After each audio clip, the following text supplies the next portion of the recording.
What's up, everyone? Welcome back to CardCollex. Today, I've got a PSA reveal, and I'm going to show off some pickups I made at the warehouse from my main man, Mike.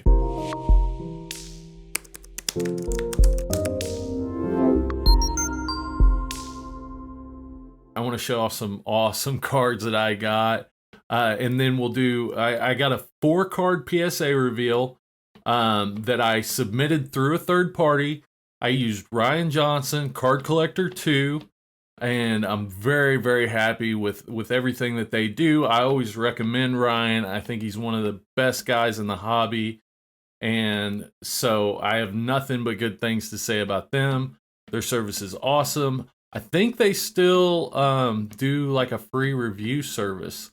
They were doing a free review service when you sent your cards in for them as a third-party submission. Now, PSA shut down right now. I know they are doing SGC submissions. Definitely check them out if you're thinking of going through a third party, because their customer service, everything is just awesome. So, can't say enough good about them, but without further ado, I think we should get into this. So, like I said, if you've watched some of my other recent videos, you'll know I've been spending a lot of time with Mike at the warehouse in Liberty, Missouri, Kansas City.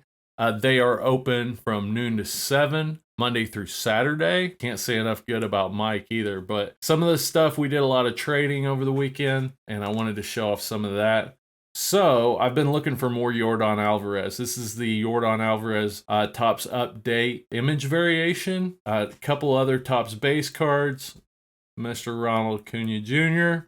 Picked that up, and a Juan Soto. So gotta have those. I've never had these cards actually. This card, this actually came through eBay, but I wanted to show this off. If y'all have been watching, then you know I'm big on Ray Allen, the all-time leader in three-pointers in the NBA. Steph Curry is coming up on that record, and I think between now and when he breaks the record, which is projected to be the end of next season, every time they talk about it, they're going to talk about Ray Allen. So I've been big on Ray Allen for over 6 months now and still am. So picked up an 08 Bowman Sterling Relic Auto, and this is the year the Celtics won the NBA championship. So happy to have that. Got a good deal on that. I think I paid $80 for it. Very happy with it. Good condition too for a jersey auto. Pretty good condition. Not a lot of whitening. Nice card right there. Here's an awesome one I got from Mike in a trade. Calvin Johnson, Megatron, rookie jersey from Topps Performance. 6 of 10. 6 of 10. Numbered 6 of 10. So, very happy with that. Yeah, just a really cool card. I've wanted a nice Calvin Johnson card for a while, and this one fit the bill. So glad to have that. Here's a really cool card. This is Top Stars. In 1998, there was a set called Top Stars. Every card was numbered. The commons were numbered to, I think, 9979 or something like that. This is Gold Rainbow. Top Stars David Ortiz Gold Rainbow out of 99. And this card, if you know, David Ortiz only has like 2 first-year cards. So like Fleer and Fleer Ultra, I think, are his only 2 first-year cards.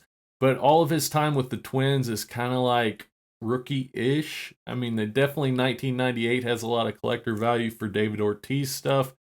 Numbered out of 99. This is actually the only graded example of this card from PSA. This is the only Ortiz Gold Rainbow that has been graded from PSA.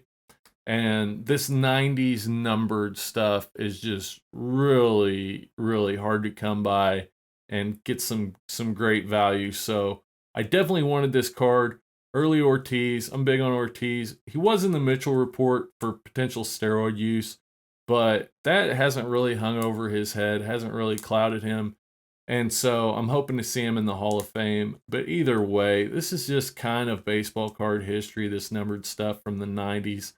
That was really the birth of the numbered stuff. was in the late 90s. He had some early 90s stuff, but the late 90s was when it really got big. And yeah, really rare card right there. So definitely glad to have that. I actually saw this card and went back up planning to try to pick it up. And Mike made me a good deal in trade. We traded pretty much straight up, and I was very happy with it. Definitely plan on holding on to this for a while. Let's get on to the PSA stuff, all right? Again, I sent 4 cards in. These are all pack pulled cards. 3 of them I pulled myself. 1 of them I saw the guy pull it from a box at a show and ended up buying it off of him. So let's get into it. All right, first one. 1998 Topps Dirk Nowitzki PSA 9. Pretty happy with this. I felt like a 9 was a win here. Now these have gone down in value a lot since I sent this in. I think these were going for about $300 a piece, and right now you can pick them up for like 100 to 120. Which, you know, I could be upset about that they've gone down in value. Actually, I think $100 to $120 is super cheap for this card for just an amazing Hall of Fame player. I think Dirk should go into the Hall of Fame next year. And these are not high pop cards. The 9s, they're like 350 right now on the PSA pop report for the PSA 9 base tops. And I think 120 10s. And so, you know, people have been selling off a lot lately when it comes to this 90s stuff. And the values have gone down dramatically from where they were in February. But I see this card specifically as a buying opportunity. If you can pick this up for 100, 120 bucks for one of the best players to ever play the game with a huge resume, yeah, I'm planning on looking at picking some more of these up. So pretty happy with that.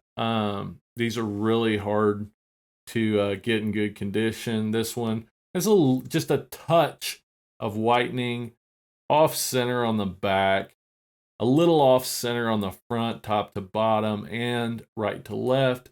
So I'm happy with a 9 on this card. What's better than 1 Dirk 9? 2 Dirk Nowitzki PSA 9s. And again, pretty happy with 9s on this card. These are hard cards. This one's got a touch of edge wear, touch of edge whitening, a little bit of centering issue, again, top to bottom and left to right. And centering on the back is pretty rough. So happy with the 9 on that. Another 1998 Topps out of a 1998 Topps box. Michael Jordan Gold Label, PSA 9. I was kind of upset about this when I found out it was a 9, and then I really got to looking at it, and right here, there's a little dimple. There's a little indention, and I think that's what got me. Kind of hard to tell the centering on this. Right and left, the centering's really good. You can tell by the nameplate. Top and bottom is tough. It's really tough to tell on this card. I feel like it's good going off of the gold label here and right here, but again, a little indention right there, and that's what hit me. Otherwise, a very, very nice card. I think these are running around 200 to 250 right now. So really happy with that. I think there's actually one listed at 175 with $5 shipping. I even thought about buying it because that's cheap. I don't expect that to last for long. But Michael Jordan Gold Label PSA 9. Last but not least, the answer. Allen Iverson PSA 9. I feel like there's a good chance that this would 10. But the corners aren't exactly perfect. They are sharp, but they're not exactly perfect. This centering might look a little off, but I think the centering actually goes to the edge of the basketball here. A little off top to bottom. But to have this card in a mint grade, I think it's just a great card that'll hold up well over time. So pretty happy with that. Really good centering on the back. This is a mint card. This is a mint card. I do think it's gotten tougher to get PSA 10s. I do think it's gotten tougher, and I'm not necessarily a fan of that. I think PSA 9 or a PSA 10 shouldn't fluctuate. Like, it should be the same now as it was 10 years ago. I don't think that's the case. But overall, very happy. No 8s, no 10s, but I think the 2 Dirk 9s, like, I think those are a win. I could have seen these going lower, 8.5s, maybe even 8s if they were being tough that day. The Jordan, like I said, beautiful card, but it did have the little indentation right there. So happy with a 9 there. And the AI, hey, overall, I'm happy. You know, no 8s, no 10s. That would have been nice, but like I said, overall, I'm happy. So thank you to Card Collector 2, Ryan Johnson. Thanks to Big Mike. There will be links down in the description to the Warehouse Facebook page. If you're anywhere around Kansas City, you definitely need to check this place out. Or if you're going through Kansas City, it's in Liberty, Missouri, about 15 miles north of Arrowhead Stadium, where the Chiefs play, and is my favorite card shop I've ever been to by far. And they are just amazing people. We're nothing but nice to everybody that came in there. Yeah, I'd love to shout them out anytime I can. Again, thanks to Card Collector 2. They've got an awesome service. There'll be a link down in the description to their website. If you're thinking about using somebody as a third-party submission, definitely think about using Ryan. I do think he's one of the best guys in the hobby, and I trust him with my cards, and I have no problem saying that you would be right and trust him with your cards too, I feel like. So, that's it for me. Thank you all for being here. Thanks for watching. If you enjoyed this video, then please hit that like button. Subscribe if you'd like to see more from the channel. And please come back and visit me again at CardCollex.